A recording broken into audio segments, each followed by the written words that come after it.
Hello, today's topic is evolution of public policy. आज हम पढ़ेंगे कि पब्लिक पॉलिसी की हिस्ट्री। इवोल्यूशन का मतलब क्या होता है? History. The evolution of public policy refers to the changes and development.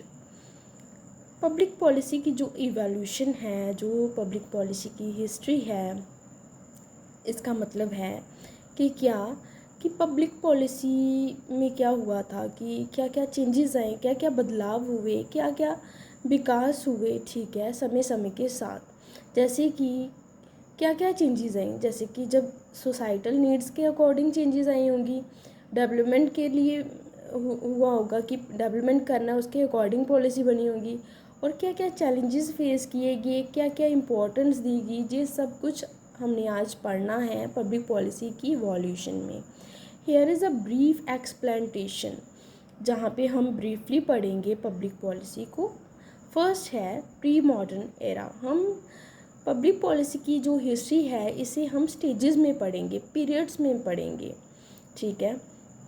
First है pre modern era. Pre modern era होता है मॉडर्न एरा से पहले, कि जब मॉडर्न एरा नहीं था, एरा होता है समय, उससे पहले हमने ये पढ़ना है कि मॉडर्न एरा से पहले के जो समय था, उससे पहले पब्लिक पॉलिसी को पढ़ना है।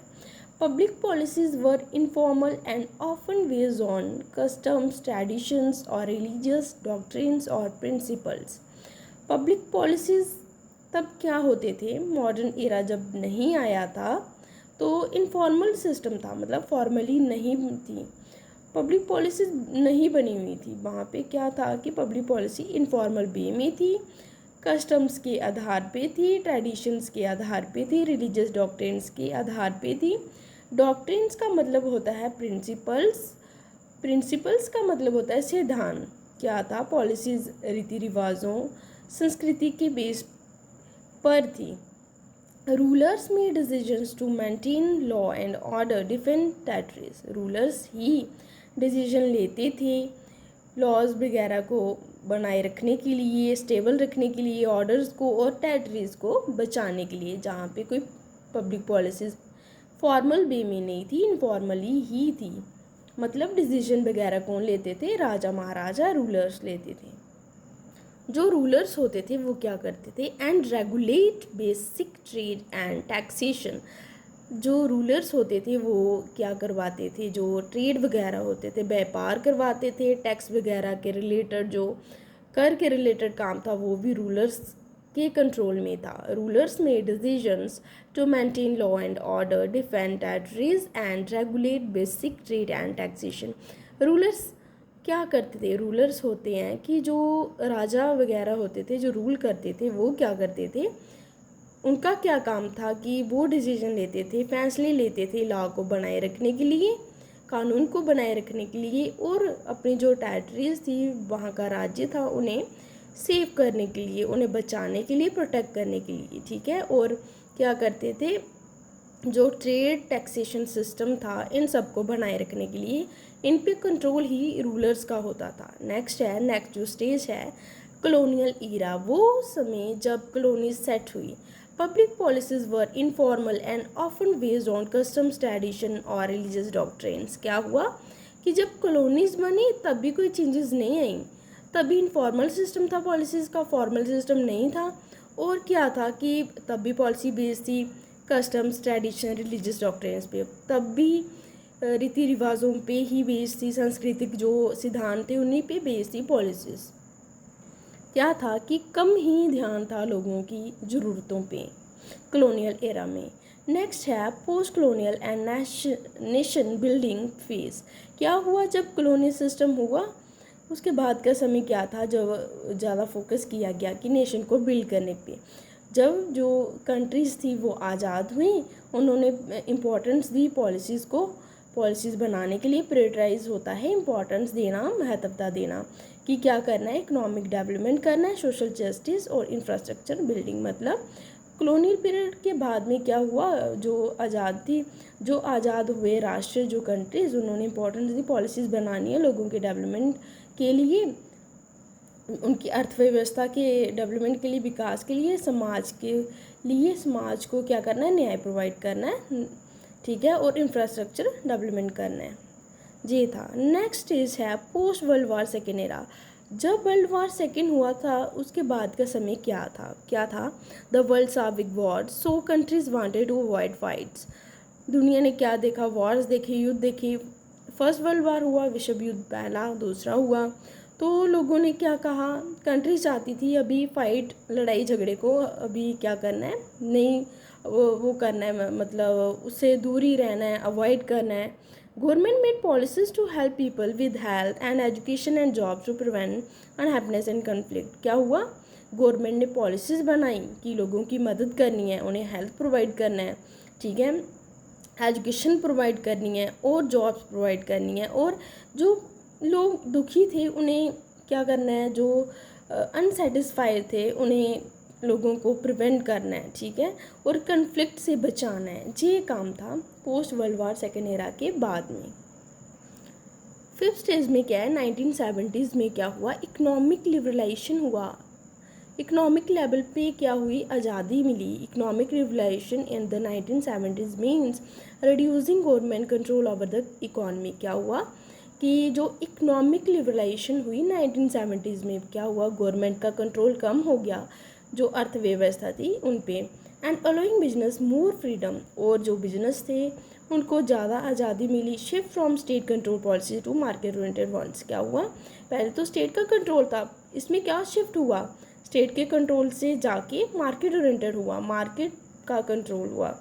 बहुत सारे रिलीजन्स में public private partnerships and globalization impacted policy designs. क्या हुआ, पॉलिसीज़ को बनाने के लिए जो पार्टनरशिप हुई, फिर गवर्नमेंट की भी हुई और प्राइवेट भी हुई, और ग्लोबलाइजेशन का भी बहुत ज़्यादा रोल हुआ पॉलिसीज़ को बनाने के लिए। सिक्स स्टेज है 1980s 1990s। Environmental awareness. Environment होता है वातावरण, अवेयरनेस होता है जागरूकता। क्या हुआ 1980s और 90s में, क्या हुआ कि वातावरण के रिलेटेड लोग जागरूक हुए। During the 1980s and 1990s the world started paying more attention. क्या हुआ कि 1980s में क्या हुआ, 1990s में क्या हुआ, दुनिया ने शुरू किया ज़्यादा ध्यान देना कि इन्वायरमेंट को बचाना है, और गवर्नमेंट ने भी इकट्ठे होकर काम किया। Government work together to create laws to protect the environment. सरकार ने भी काम किया इकट्ठे होकर कि लॉज बनाए और इन्वायरमेंट को बचाने के लिए। एग्जाम्पल क्या है, Montreal protocol 1987 to reduce harmful gases. Montreal protocol 1987 क्या ये पॉलिसी बनाई कि हार्मफुल गैसेस से बचाना है ओजोन लेयर को डैमेज होने से। नेक्स्ट इज है seventh, 21st century technology and globalisation.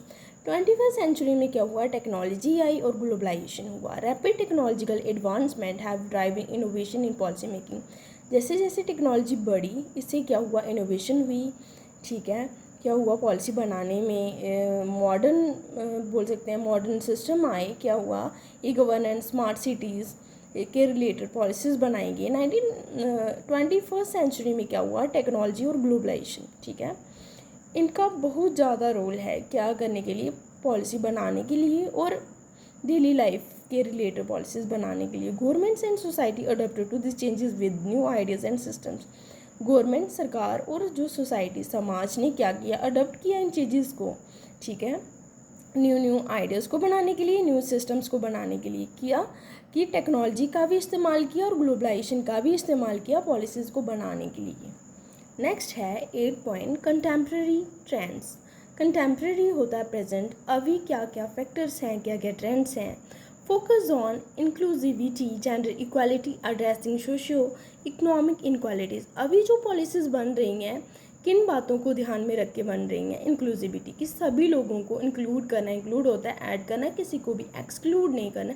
Exclude का मतलब होता है कि किसी को भी अनदेखा नहीं करना, ठीक है। इंक्लूसिविटी को फोकस में रख के पॉलिसीज़ बनाई जा रही हैं। जेंडर इक्वालिटी मतलब जेंडर के बेस पे कोई भी डिस्क्रिमिनेशन नहीं हो रहा है। जेंडर के बेस मतलब मेल फीमेल, इनको ध्यान में रखते हुए पॉलिसीज़ वगैरह बनाई जा रही हैं। नेक्स्ट है एड्रेसिंग सोशो इकोनॉमिक इनक्वालिटीज़, और ऐसी पॉलिसी बनाई जा रही हैं जिससे जो सोशल इकोनॉमिक जो इनक्वालिटीज़ हैं उनको क्या ठीक किया जाए, उसके रिलेटेड पॉलिसीज़ बनाई जा रही हैं। Policies focus on reducing pollution, promoting renewable energy and tackling global warming. Policies बना रही हैं, ऐसी बनाई जा रही हैं कि पॉल्यूशन को कम किया जाए, रिन्यूएबल एनर्जी को प्रमोट किया जाए, और टैकल का मतलब होता है सामना करना। और जो ग्लोबल वार्मिंग है, ग्लोबल वार्मिंग होता है जैसे कि पृथ्वी अभी बहुत ज़्यादा गर्म हो रही है, उसकी वजह से बहुत ज़्यादा क्या हो रहे हैं, फ्लड्स वगैरह आ रहे हैं, अर्थक्वेक्स हो रहे हैं, ठीक है,